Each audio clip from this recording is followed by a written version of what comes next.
Labdien! Mani sauc Egons Čolokjans.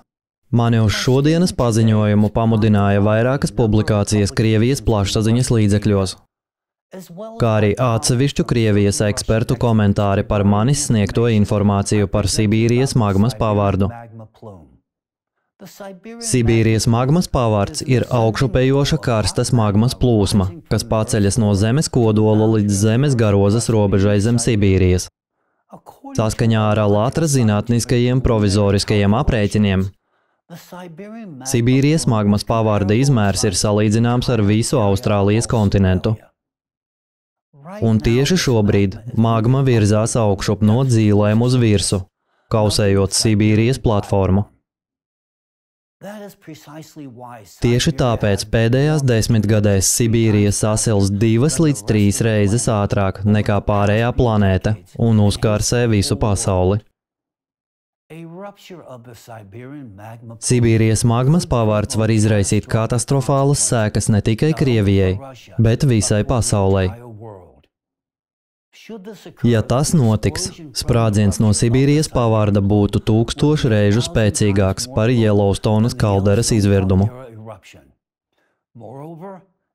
Turklāt tas var izraisīt supervulkānu sprādzienu reakcijas ķēdi visā planētā, padarot to dzīvībai nederīgu. Tieši Sibīrijas pavārds ir visbīstamākais karstais punkts uz planētas. Tas rada vislielākos draudus cilvēces izdzīvošanai nākamajos gados, ja netiks veikti nekādi pasākumi. Mēs sniedzām virkni neapgāžamu faktu, kas norāda uz tā aktivizēšanos, un tie ir viegli pārbaudāmi pat atklātos avotos. Turklāt, mēs piedāvājām konkrētu risinājumu, lai novērstu šos draudus.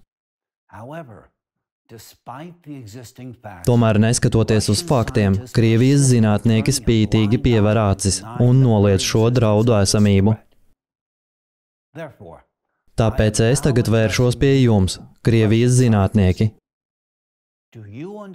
Vai jūs saprotat, ka sniedzot nepatiesus paziņojumus, jūs maldināt ne tikai savus pilsoņus, bet arī starptautisko sabiedrību, atņemot cilvēkiem iespēju izglābties?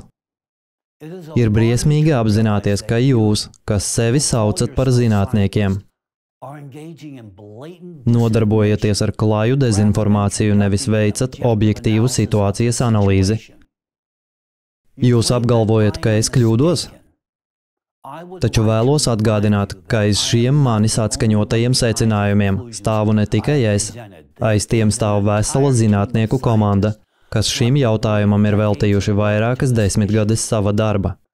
Es esmu tikai viens no šī kolektīva dalībniekiem. Jūs sakāt, ka nav zinātnisku pierādījumu magmas pavārdam Sibīrijā. Tomēr jūs nespējat komentēt vai izskaidrot sekojošās ģeoloģiskās parādības un anomālijas Sibīrijas reģionā. Sāksim ar pašiem agrākajiem novērojumiem.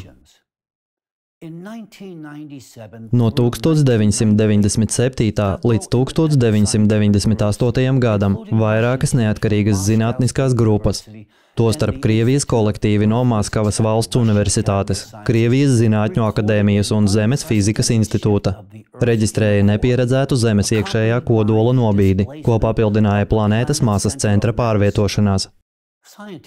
Zinātnieki, tostarp profesors Jurijs Barkins un akadēmiķis Viktors Hains, secināja, ka kodola pārvietošanās ir izraisījusi liela mēroga izmaiņas visos Zemes slāņos.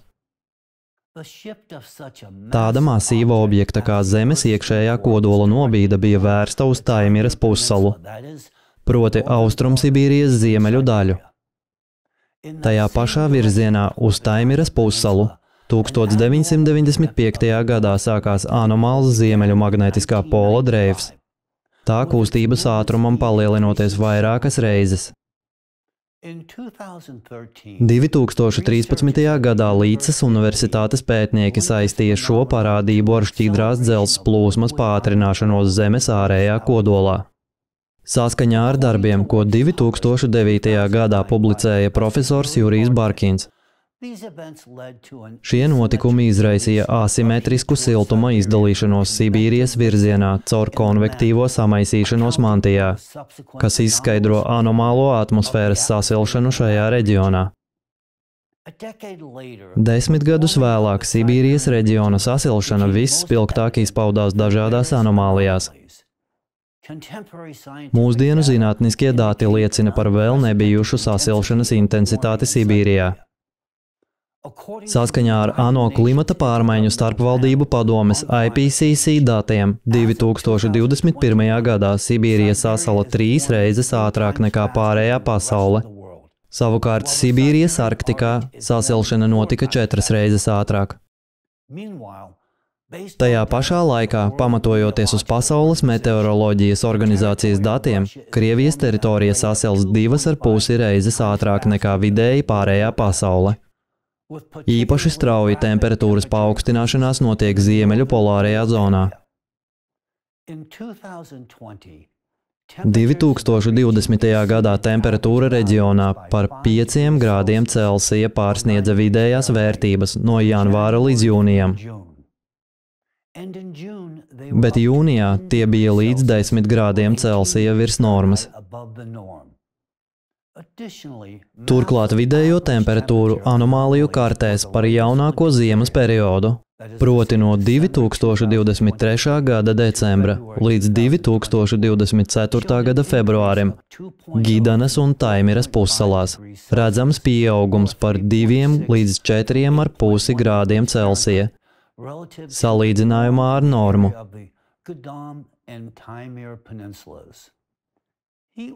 Karstuma viļņiem atmosfērā virs Sibīrijas ir pulsējošs raksturs, kas saistīts ar viļņveida magmas iekļūšanu Zemes garozā.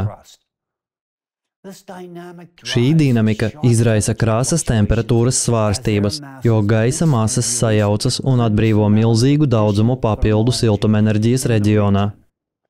Saskaņā ar 2022. gada pētījumiem sasilšanas ātrums Sibīrijas Arktikā ir gandrīz 4 reizes lielāks nekā vidēji pasaulē. Proti šī temperatūras anomālija ir koncentrējusies Sibīrijas šelfa jūras ūdeņos pie Taimiras pussalas. Tas izskaidrojams ar plānāku okeāna garozu, kas ātrāk novada siltumu no magmatiskā pavarda, kā arī ar lielo ūdens siltumietilpību, kas spēj uzkrāt un saglabāt siltumu efektīvāk nekā atmosfēra.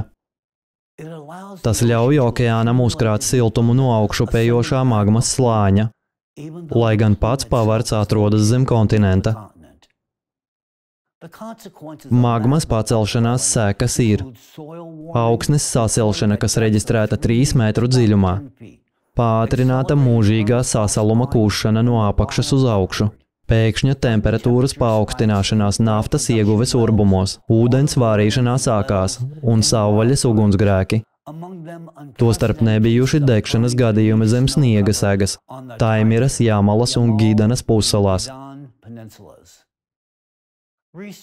Pētnieki tāpat arī novēro metāna un ūdeņraža emisijas pieaugumu no dziļajiem lūzumiem, pastiprinātu dubļu vulkānu aktivitāti Arktikas šelfā un krāteru skaita palielināšanos, ko izraisa dabasgāzes sprādzieni. Uzsverot šo procesu saistību ar reģionu dziļo ģeodinamiku Sibīrijas magmatiskā pavarda pacelšanās laikā.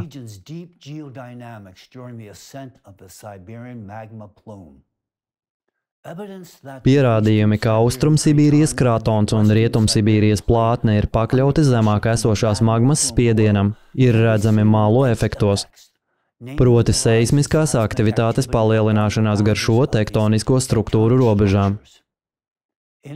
Sevišķi seismiskā aktivitāte pieaug gan uz austrumiem no Taimiras pussalas, gan Irkutskas apgabalā uz dienvidiem un pat uz rietumiem gar Urālu kalniem.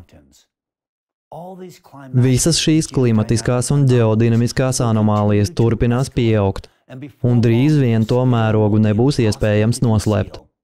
Neapšaubāmi, pastiprināta dzīļu sasilšana Sibīrijā izraisa pastiprinātu mitrumu iztvaikošanu un lielāku mitrumu reģionā. Kā rezultātā rodas bagātīgi nokrišņi, plūdi un citas atmosfēras dabas katastrofas. Vai varat izskaidrot visus faktus, ar kuriem esmu iepazīstinājis? Pirmkārt, izskaidrojiet tos saviem pilsoņiem, kuri jau sen ir sākuši jums uzdot jautājumus. Jautājumus, uz kuriem jūs joprojām nevarat un nevēlaties atbildēt. Vēlreiz izstāstiet cilvēkiem Krievijā, kuri jau ir cietuši anomālās klimata katastrofās, ka ar klimatu viss ir kārtībā, ka viss ir normas robežās, un viņiem nekas nedraud. Bet atcerieties vienu lietu. Ļoti drīz jums neizbēgami būs jāatbild par saviem vārdiem. Galu galā jūsu dezinformācija nekādā veidā neietekmēs pašus klimatiskos notikumus. Un jau šogad jūs sastapsieties ar vēl nopietnākām kataklizmām. Bet turpmākie gadi jums būs katastrofāli, un diemžēl cietīs cilvēki, un viņi cietīs galvenokārt jūsu melu dēļ, jo nebūs gatavi šādiem izaicinājumiem. Ko jūs teiksiet savas valsts pilsoņiem, kad viņi jautās, kāpēc jūs mums melojāt? Es saprotu jūsu situāciju. Valstī ar totalitāru režīmu, kur no viena nevietā pateikta vārda var nonākt cietumā, jūs esat bezspēcīgi kaut ko mainīt. Tāpēc jūs, zinātnieki, esat spiesti teikt, ko propaganda no jums prasa. Jūs vienkārši esat kļuvuši par runājošajām federālā drošības dienesta galvām. Viņi mēģināja apklusināt arī mūs, jo viņu saimniekiem nepatīk patiesība par klimatu, kas apdraud viņu totālo varu. Pēc tam, kad viņiem neizdevās piespiest mūs sadarboties, viņi mūs diskreditēja, pasludināja ārpus likuma un izraidīja Latra no valsts. Būtībā viņi padzina vienīgos cilvēkus, kuri pateicoties daudzu gadu pētījumiem, izprot šīs akūtās klimata krīzes cēloņus un zina, kādi reāli pasākumi ir jāveic, lai to atrisinātu. Līdz pat šai dienai Krievijā palikušie bijušie Latra brīvprātīgie turpina saskarties ar vajāšanām un pat spīdzināšanām. Tāpēc ticiet man, krievu kolēģi, es saprotu jūsu situāciju labāk nekā jebkurš cits, bet atcerieties, ka zinātnieki nav politiķi. Viņiem ir jāatbild par saviem vārdiem. Tāpēc mans padoms jums ir šāds. Tā vietā, lai atklāti melotu un noliegtu draudu esamību, labāk vienkārši paklusējiet. Atrodiet kādu iemeslu, lai nesniegtu melīgus komentārus. Saslimstiet. Neierodieties uz konferenci vai interviju. Tas būs daudz labāk nekā izplatīt melus, kas ļoti drīz kaitēs gan jums, gan jūsu tuviniekiem. Jo tie nav tie meli, kas var palikt apslēpti. Tie ir meli, kas kļūs acīm redzami nākamajos gados un mēnešos. Un ja jums ir kaut mazākā saikne ar zinātni, jums vajadzētu saprast, ka tas, ko mēs sakām, ir patiesība. Tagad mēs esam liecinieki tieši tām klimatiskajām izmaiņām, par kurām mūsu Latra zinātnieku kopiena brīdināja jau pirms 10 gadiem. Toreiz mums teica, ka mūsu aprakstītie notikumi notiks tikai pēc 150 gadiem. Tomēr realitāte parādīja, ka mums ir pilnīga taisnība, un šie notikumi attīstās ar absolūtu precizitāti saskaņā ar mūsu aprakstīto modeli. Mēs jau esam saskārušies ar to, par ko brīdinājām. Visas pašreizējās dabas kataklizmas pilnībā atbilst mūsu prognozēm, kuru pamatā ir daudzu gadu pētījumi. Mēs sniedzām gan laika grafikus, gan notikumu secību, un tagad tas viss piepildās. Tad kur slēpjas mūsu kļūda? Vai tajā, ka zinātniskie fakti neatbilst jūsu cerībām un vēlmēm? Esmu arī pamanījis, ka daži Krievijas plašsaziņas līdzekļi Sibīrijas pavardu dēvē par megavulkānu, un pat sākuši dēvēt Sibīrijas pavardu par Čolokjana vulkānu. Es uzskatu, ka šāda mana vārda izmantošana nav piemērota. Es gribētu, lai mans vārds netiktu saistīts ar kaut ko, kas varētu apdraudēt cilvēci kopumā. Turklāt es neradīju šo fenomenu, kā arī neesmu sākotnējais tā atklājējs.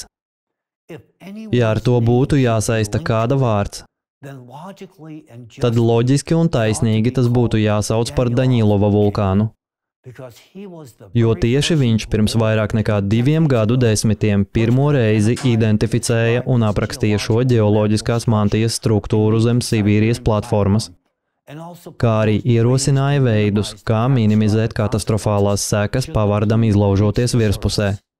Otrkārt, precizēsim terminoloģiju. Tas, ko mēs novērojam Sibīrijā, tas nav vulkāns. Tas ir pavards. Ģeoloģisks fenomens ar pavisam citu izcelsmi, struktūru un ietekmes mērogu. Sibīrijas pavardu nevajadzētu saukt par supervulkānu. Vulkāni ir lokalizētas ģeoloģiskas struktūras. Turpretīm pavards var aptvert plašas teritorijas un izraisīt izmaiņas globālā mērogā. Vulkāni ir saistīti ar procesiem mantijas augšējos slāņos un zemes garozā. Savukārt pavards paceļas no apakšējā mantijas reģiona un darbojas ievērojami lielākā mērogā. Tieši tāpēc Sibīrijas pavards rada globālus draudus, kas sniedzas tālu aiz Krievijas robežām. Šī parādība apdraud visu pasauli, ieskaitot arī manu valsti. Kā zinātnieks, kurš savu dzīvi veltījis pētniecībai, es nevaru klusēt vai melot. Dažiem var rasties jautājums, kā gan Sibīrijas pavards jau tagad ietekmē visu pasauli. Iedomājieties lielu pannu, kas piepildīta ar ūdeni, un zem vienas daļas ir maza svece. Rodas jautājums, vai ūdens pannā var uzvārīties, ja siltumāvots darbojas tikai zem vienas daļas? Neapšaubāmi jā, jo siltumenerģija izplatās pa visu šķidrumu, pateicoties tā fizikālajām īpašībām, tādām kā siltumvadītspējai un konvekcijai. Līdzīgā veidā lokāla atmosfēras un okeāna sasilšana virs Sibīrijas platformas, ko izraisa magmatiskā pavarda pacelšanās, globālajā sistēmā rada ievērojamu siltumenerģijas pieplūdumu. Šī spēcīgā papildu enerģijas pieplūde vienā reģionā izjauc iedarbinātos termodinamiskos procesus, kas izpaužas kā paaugstināta klimata turbulence un atmosfēras anomālijas pa visu planētu. Ļaujiet man atgādināt to, ko jau esmu teicis savā iepriekšējā videoklipā. 2024. gads ir oficiāli atzīts par siltāko gadu novērojumu vēsturē, kopš 1850. gada pārsniedzot pirmsindustriālā laikmeta līmeni par aptuveni 1,55 grādiem Celsija. 2024. gadā vidējā jūras virsmas temperatūra nepolārajos okeānos sasniedza vēsturiski augstāko līmeni – 20,87 grādi Celsija. Kopējais ūdens tvaiku daudzums atmosfērā 2024. gadā sasniedza rekordlīmeni, pārsniedzot 1991. līdz 2020. gada vidējo rādītāju par 4,9%. Saskaņā ar jaunākajiem pētījumiem 2024. gadā no paaugstinātās okeāna temperatūras palielinājās visu 11 tropisko viesuļvētru intensitāte Atlantijas okeānā, un to maksimālais vēja ātrums pieauga par 15–45 km/h. Rezultātā 7 viesuļvētras pārauga augstākās kategorijās un 2 tropiskās vētras pastiprinājās līdz viesuļvētrām. Tikai daži cilvēki zina, ka Eiropā 2024. gadā tika reģistrētas 1035 viesuļvētras, uzstādot jaunu Eiropas rekordu, kopš ISSL sāka apkopot datus. Mani vārdi izsauc rezonanci ne tikai Krievijā, bet arī ASV. Tomēr jāatzīmē, ka dažiem amerikāņiem, kuri iespējams gūst ģeopolitisko gandarījumu no Krievijas grūtībām, nav iemesla priecāties. Šīs problēmas skars ikvienu, arī ASV, un to raksturs daļēji būs saistīts ar sekām, kas risinās Sibīrijā. Jau tagad mēs varam novērot viesuļvētru trajektoriju, teritoriju un intensitātes paplašināšanos Savienotajās valstīs, tieši tā, kā tika prognozēts mūsu modelī. Piemēram, 2024. gadā Savienotās valstis piedzīvoja visintensīvāko viesuļvētru gadu pēdējā desmitgadē. Jaunais gads ir tikai tikko sācies, un priekšā vēl gaidāmas lielākas dabas katastrofas. Bet kas sākotnēji izraisīja izmaiņas kodolā? Kas ir izraisījis tā nobīdi, kas ir veicinājis magmatiskā pavārda pacelšanos zem Sibīrijas? Te ir vietā atgādināt, ka ik pēc 12,000 gadu visa Saules sistēma ieiet astronomiskā cikla fāzē, kuras laikā papildu enerģija plūst uz planētu kodoliem un pašu Sauli. Turklāt ik pēc 24,000 gadu šī enerģijas ievade planētu kodolos ir vairākas reizes lielāka, un no tā katastrofas ir smagākas. Šobrīd Zeme jau ir nonākusi tiešā jaudīgā 24,000 gadu kosmiskā cikla ietekmes zonā.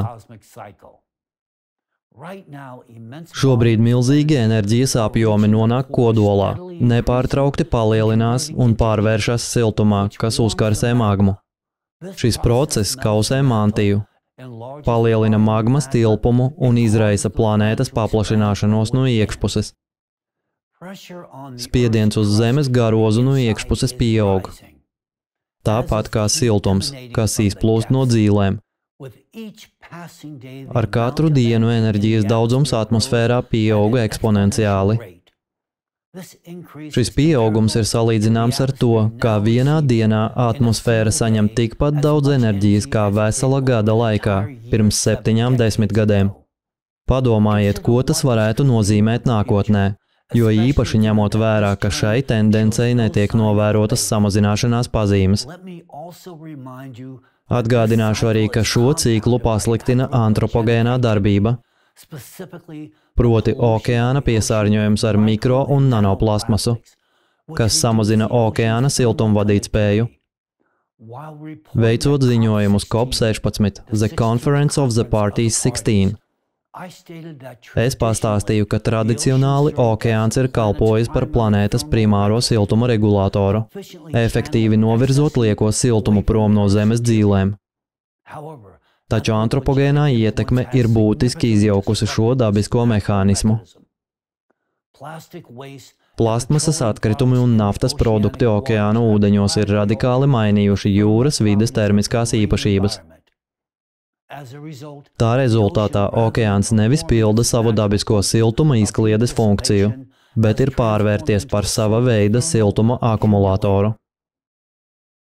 Ņemot vērā paaugstināto enerģiju atmosfēras un okeāna sistēmā, ko izraisa Sibīrijas magmas pavārds un citas magmatiskās traumas, kas šobrīd izskalo un karsē Zemes garozu, jebkurš mēģinājums atjaunot vai attīrīt okeānu, piemēram, mazināt piesārņojumu un novērst paskābināšanos, būs veltīgs. Visi šie mēģinājumi būs veltīgi, kamēr netiks atrisināta galvenā problēma. Vispārējais spiediena pieaugums, ko uz Zemes garozu rada izkususī magma. To var atrisināt tikai ar Sibīrijas pavārda degazēšanu. Tikai pēc šī jautājuma atrisināšanas var pievērsties okeāna atjaunošanai, sākot no plastmasas atkritumu likvidēšanas līdz atmosfēras ūdens ģeneratoru sistēmas ieviešanai, lai uzlabotu ūdens cirkulāciju. Šī pieeja dod cerību atjaunot okeānu, pirms situācija kļūst neatgriezeniska. Šobrīd hipoksijas zonas okeānā ir ievērojami paplašinājušās, īpaši pēc 2023. gada 24. novembra, tēma, kuru es drīzumā apskatīšu. Sasilšana pātrina okeāna paskābināšanos, graujot tā galvenās funkcijas. Tā rezultātā okeāns vairs nevar efektīvi novirzīt siltumu prom no Zemes dzīlēm un bagātināt planētu ar skābekli. Turklāt tas kļūst par galveno oglekļa dioksīda, CO2 avotu. Dažos apgabalos CO2 emisijas jau pārsniedz skābekļa ražošanu. Analoģiski situācija attīstās arī mežos, kuri arī sāk izdalīt CO2. Tas fundamentāli maina planētas atmosfēru. Šīs izmaiņas ir savstarpēji saistītas un veido daļu no globāla procesa, ko nevar aplūkot izolēti. Tikai visaptverošai stratēģijai var būt pilnvērtīga ietekme.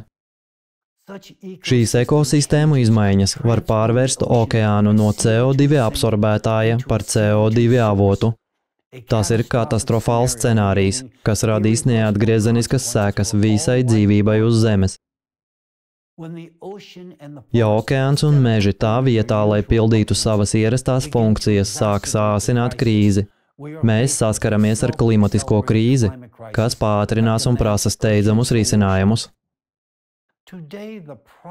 Šodien galvenais risinājums paliek Sibīrijas pavārda degazēšana. Bez tā jebkuru okeāna atjaunošanas projektu efektivitāte būs ierobežota. Alternatīva pieeja līdz šim nav piedāvāta. Vienīgais reālais risinājums ir plānota, kontrolēta degazēšana, kas var mainīt notikumu gaitu un palīdzēt cilvēcei. Mēs atzīstam, ka mūsu priekšlikums ietver noteiktus riskus. Tomēr rūpīga izpēte un visaptveroša sagatavošanās var palīdzēt tos mazināt. Ja pastāv alternatīvi risinājumi, mēs esam gatavi tos apsvērt. Taču uz doto brīdi citas idejas nav piedāvātas, un vairs nav atlicis laika bezdarbībai. Draugi, mums ir jāpieņem rūgtā patiesība. Pasaule, kuru pazinām vēl pirms dažiem gadiem, ir pazudusi uz visiem laikiem. Bez izlēmīgas rīcības situācija turpinās pasliktināties. Pat tad, ja klimata krīze tiks veiksmīgi atrisināta, mūsu planēta izmainīsies līdz nepazīšanai. Jo ātrāk mēs kā cilvēci sapratīsim, ka tieši klimata un ģeodinamiskās pārmaiņas ir problēmas pamatā, jo ātrāk varēsim izstrādāt efektīvu stratēģiju, lai cīnītos pret šiem lielajiem draudiem, ar ko saskaras cilvēce. Tomēr mēģinot to pateikt, mēs sastopamies ar paradoxālu situāciju.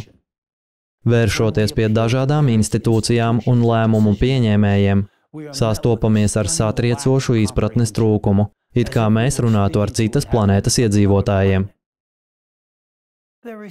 Viņi iesaka citas vietas, kur mēs varētu vērsties. It kā šī akūtā klimata un ģeodinamiskā krīze skar tikai mūs, tos, kas par to brīdina. Vai tad jūs dzīvojat uz citas planētas? Tie ir kopīgi draudi, kas skar visu cilvēci. Un neviens pašlaik neveic reālus pasākumus, lai tos novērstu. Kamēr viņi ir aizņemti ar ģeopolitiskām spēlēm un makroekonomiku, tie nekad neatzīs klimatu par savu problēmu.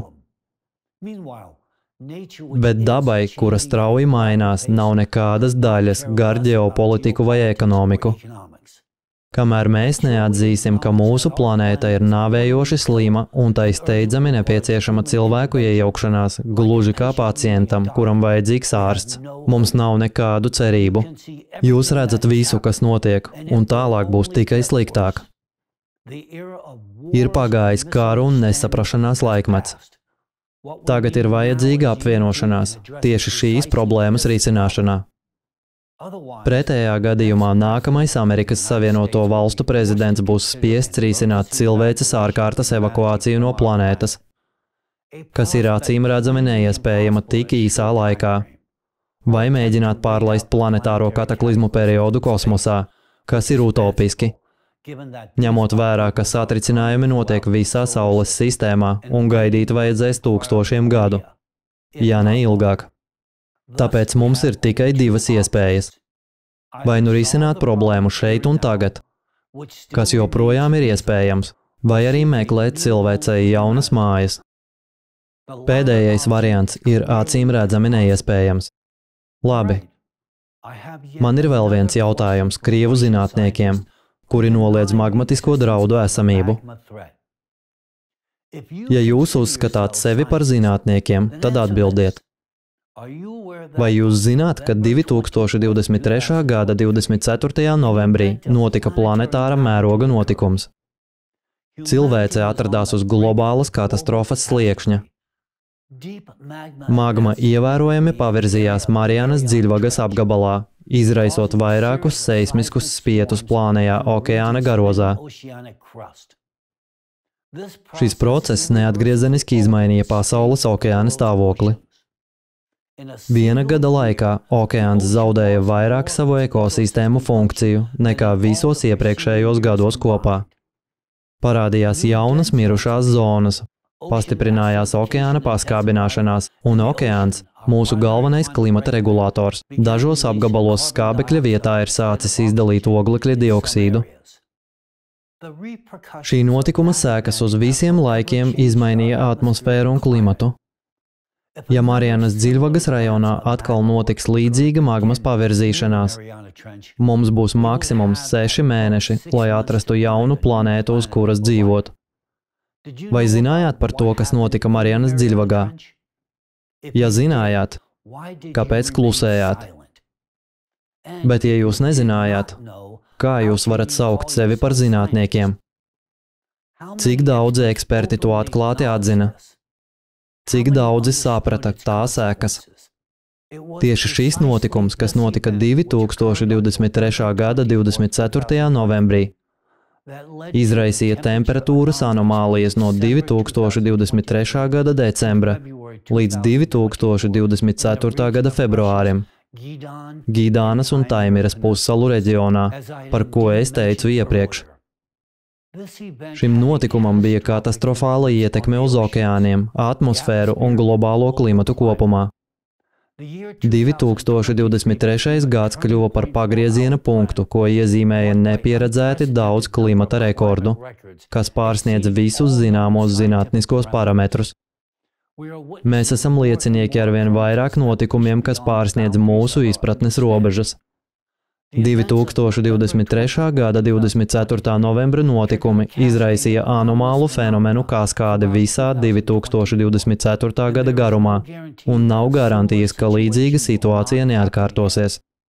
Mēs stāvam uz neatgriezenisku pārmaiņu sliekšņa. Es vēršos pie Krievijas zinātniskajām aprindām. Vai jūs aptverat notikušā vērienu? Vai esat pārbaudījuši, kādas sekas šie notikumi ir atstājuši uz okeānu un atmosfēru?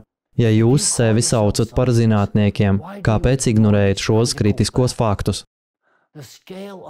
Šī notikuma mērogs, kas notika Marianas dziļvagā, ir grūti aptverams. Šāda magmas ielaušanās ne tikai pātrināja okeāna bojāeju, bet arī būtiski ietekmēja Sibīrijas pavardu, vēl vairāk pasliktinot vispārējo planētas stāvokli. Lielākajai daļai cilvēku nebija ne mazākās nojausmas, cik tuvu iznīcībai mēs bijām. Ja šāda magmas pavirzīšanās atkārtosies, atmosfēra radikāli izmainīsies pusgada laikā. Cilvēcei vienkārši pietrūks skābekļa. Tas kļūs par finālu dzīvībai uz Zemes, atkārtojot Marsa likteni. Kritiskas izmaiņas jau ir redzamas. Vairāku mēnešu laikā okeāna temperatūra ir dramatiski paaugstinājusies, ko apstiprina neatkarīgu pētniecības institūtu dati. Jautājums ir, vai jūs sapratāt, ka esam uz katastrofas robežas? Ja esat īsti zinātnieki, jums tas bija jāzina, un bija jāsaprot sekas. Taču es esmu pārliecināts, ka jūs, kas sevi saucat par zinātniekiem, nezinājāt. Jūsu tituli pastāv tikai uz papīra, taču jums nav reālas izpratnes par procesiem, kas notiek ap mums. Pēc tam, kad Alatra tika oficiāli atzīta par nevēlamu organizāciju Krievijas teritorijā, mēs bijām spiesti slēgt eksperimentālo aprīkojumu, kas 10 gadus bija mazinājis atmosfēra klimatisko kataklizmu sekas Krievijā, Austrumeiropā un Ziemeļrietumu Āzijā. Eksperimentālās iekārtas izslēgšana veicināja situācijas pasliktināšanos. Es neapgalvoju, ka tieši izslēgšana izraisīja pēkšņu magmas pavirzīšanos 2023. gada 24. novembrī Marianas dziļvagā, bet kurš gan var pierādīt, ka tam nebija nekādas ietekmes? Šie procesi ir pārāk smalki un savstarpēji saistīti, lai tos neņemtu vērā. un precīzu izskaidrojumu trūkums tikai pasliktina problēmu. 2023. gada 24. novembra notikumu laikā mūsu komanda, tostarp Alatra zinātnieki, piedzīvoja ļoti biedējošus mirkļus. Tajā dienā es burtiski jūtos tā, it kā būtu zaudējis vairākus savas dzīves gadus, saprotot, cik tuvu galējai katastrofai esam nonākuši. Tas bija mokošākais pārbaudījums, kuru es nekādā ziņā nevēlos atkārtot. Kaut arī es esmu pārdzīvojis daudz ko, to var apliecināt tik viens, kas mani pazīst. Es nereizi vien esmu skatījies nāvei acīs, tiešā šī vārda nozīmē. Tomēr tā bija visbiedējošākā pieredze, jo tas skāra ne tikai mani personīgi, bet visu cilvēci. Mēs provizoriski varam sadalīt dzīvi uz zemes pirms un pēc 2023. gada 24. novembra. Pašlaik nav ceļa atpakaļ. Tomēr mums ir konkrēts risinājums, kas tika piedāvāts pirms 10 gadiem. Steidzama plānota Sibīrijas magmas pavarda degazēšana.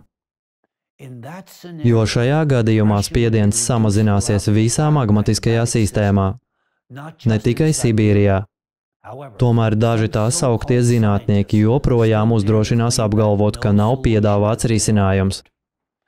Šāds apgalvojums ir absurds, ņemot vērā daudzu gadu pētījumus un brīdinājumus, ko esam snieguši. Kamēr jūs, Krievijas zinātnieki, melojat izplatot jūsu režīma pieprasīto naratīvu, mēs daudzus gadus mēģinājām brīdināt cilvēkus par draudiem un piedāvāt reālus pasākumus, ko var veikt mūsu kopīgai glābšanai. Mēs šo risinājumu piedāvājām vēl pirms 10 gadiem. Un es pats kā degazēšanas speciālists par to publiski runāju pirms vairākiem gadiem. Un nesen atkārtoju vēlreiz. Tomēr līdz šim, izņemot vajāšanu un mēģinājumus apklusināt mūs, tos, kas runā patiesību, nekas cits nav noticis. Jūs varat turpināt pildīt Federālā drošības dienesta rīkojumus un dezinformēt sabiedrību, taču atcerieties, ka jūsu kļūdas neviens nekad jums nepiedos.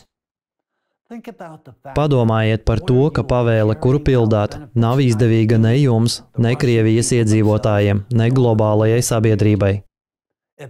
Tā nāk par labu tikai nelielai nacistu grupai, kas ir sagrābusi varu un izveidojusi paralēlu pārvaldības sistēmu Krievijā.